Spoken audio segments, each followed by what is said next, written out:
वंदे मातरम। वंदे मातरम। भारत सरकार के सामाजिक न्याय एवं अधिकारिता मंत्रालय अंतर्गत राष्ट्रीय समाज रक्षा संस्थान NILT के तत्वाधान में भारत सरकार की स्टेट लेवल कोऑर्डिनेटिंग एजेंसी, राज्य स्तरीय समन्वय एजेंसी, जिला नशा मुक्ति अभियान संगठन के तत्वाधान में आयोजित अर्धसैनिक बलों के कर्मचारियों एवं अन्य लोगों के लिए 2 दिवसीय क्षमता निर्माण प्रशिक्षण कार्यक्रम में उपस्थित आज के कार्यक्रम की मुख्य अतिथि Shrimati Tejinder Kaur ji, commandant CRPF 123वीं battalion Bharveli. कार्यक्रम में उपस्थित श्रीमान विनय कुमार जी, द्वितीय कमान अधिकारी। इसी प्रकार कार्यक्रम में उपस्थित मनोज कुमार जी, उप कमांडेंट, राजीव कुमार जी ढाका, उप commandant, Rajiv Kumar Tiwari ji, resource person, Bharat सरकार सामाजिक न्याय एवं अधिकारिता मंत्रालय। इसी प्रकार अतुल कुमार रायजादा जी, रिसोर्स पर्सन, SLCA, भारत सरकार। आप सभी लोगों की उपस्थिति में हमारे CRPF के जवान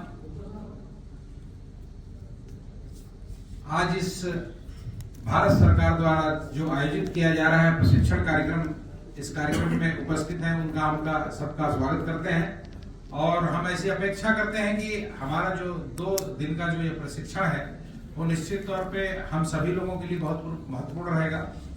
आप सभी लोग जानते हैं कि हमारा भारत देश जो है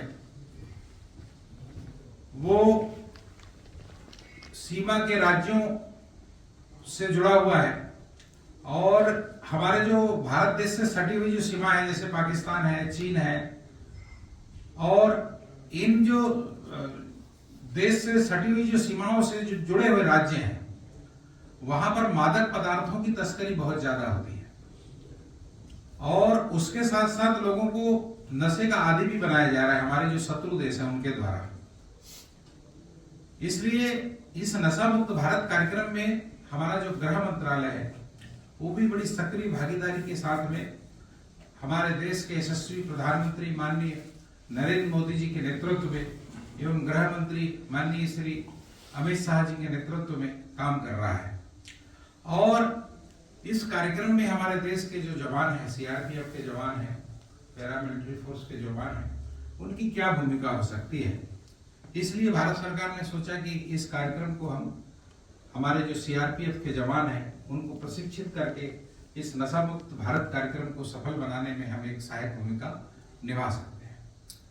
और इस 2 दिवसीय प्रशिक्षण कार्यक्रम में हम कैसे एडिक्शन किस प्रकार के होते हैं, कितने प्रकार के होते हैं, और एक आदमी जब नशे का आदी हो जाता है तो किस प्रकार से वो मजबूर रहता है, कैसे उसको नशा करना बहुत जरूरी हो जाता है, और जब वो नशा नहीं करता है तो क्या परेशानियां होती है, और ऐसे आदमी का हम कैसे इलाज कर सकते हैं। जो शुरुआती तौर पे नशा कर रहे हैं उनको कैसे हम काउंसलिंग के माध्यम से हम उनका ब्रेन वॉश करके उनको हम दूर रख सकते हैं, कैसे हम समाज में अवेयरनेस ला करके लोगों को जागरूक करके इसके कुप्रभाव से हम बचा सकते हैं।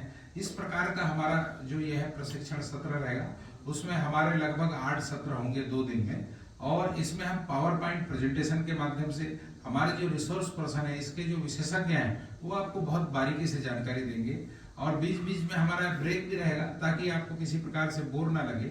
और ऐसे सत्रों में ऐसी जानकारी दी जाएगी कि आपको बिल्कुल भी बोर नहीं लगेगा। ऐसा लगेगा कि मैं हर चीज आपकी जो है वो सुनते जाऊं, क्योंकि बहुत सारे ऐसे लोग हैं हमारे जो रिसोर्स पर्सन को प्रैक्टिकली अनुभव है।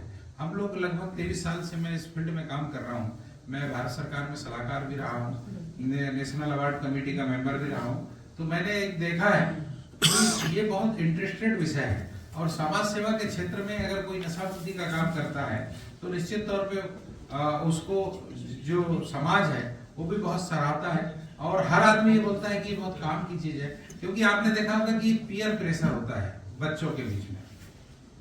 पीयर प्रेशर मतलब क्या होता है? बराबरी वालों का दबाव। तो हर बच्चों के नशे की लत में पड़ने की संभावना रहती है जब वो 18 साल, 20 साल, 22 साल का रहता है। तो हर पिता को, हर माता को, हर भाई को, हर बहन को ये चिंता रहती है कि कहीं मेरा बच्चा किसी प्रकार के नशे का आदी ना हो जाए, कहीं वो बाहर घूमने जाता है, खेलने जाता है, स्कूल में पढ़ने जाता है, तो हर आदमी को ये चिंता बनी रहती है कि कहीं वो किसी गलत आदमी के संपर्क में आके बिगड़ ना जाए। क्योंकि आप सभी लोग जानते हैं कि ये एक ऐसी बीमारी है, एक बार अगर लग जाती है तो उससे छुटकारा मिलना बड़ा कठिन हो जाता है। कई बुद्धिजीवी लोग हैं से, कोई पॉलिटिक्स में है, कोई शासकीय नौकरी में है, कोई बड़े बड़े पदों में है, लेकिन ये नशे की बीमारी एक बार लग जाती है तो उसको दूर करना, उससे दूर होना बहुत कठिन होता है। बहुत ही बार बार रिपीट भी होता है, आदमी एक बार छोड़ देता है, साल 6 महीने नहीं करता, लेकिन फिर से अगर उसको किसी ने धोखे से पिला दिया, दोस्ती में पिला दिया, तो वो फिर से रिपीट हो जाता है। तो ये एक ऐसी गंभीर बीमारी है और आप सभी लोगों को पता होगा कि इस बीमारी का ऐसा कोई परमानेंट इलाज नहीं है कि हमने किसी को एक गोली खिला दिया या एक इंजेक्शन लगा दिया या कोई ऐसी सर्जरी कर दी तो कोई आदमी शराब पीना बंद कर देगा या नशा करना बंद कर देगा। ये संभव नहीं है। ये तो एक मानसिक बीमारी है। काउंसलिंग के माध्यम से, ब्रेन वॉश के माध्यम से हम उसको नशा छोड़ने के लिए दक्ष बना करके उसको हम छोड़ सकते हैं और छुड़ा सकते हैं। तो ऐसा हम आपको प्रशिक्षण देंगे कि आप कभी भी अपनी ड्यूटी में जाते हैं और अगर आपको कोई आदमी इस प्रकार के नशे का आदी दिखता है तो आप उसको समझा सकते हैं, उसकी काउंसलिंग कर सकते हैं। आपको भी अगर कहीं, मैंने देखा है कि सीआरपीएफ के जो जवान रहते हैं या सीआरपीएफ जो है वो स्वास्थ्य शिविर लगाते हैं जंगलों में, जो ट्राइबल एरिया है वहाँ पर, और लोगों का निःशुल्क इलाज करते हैं, मेडिसिन देते हैं। तो ऐसी जगहों पे हम एक व्याख्यान के माध्यम से उनको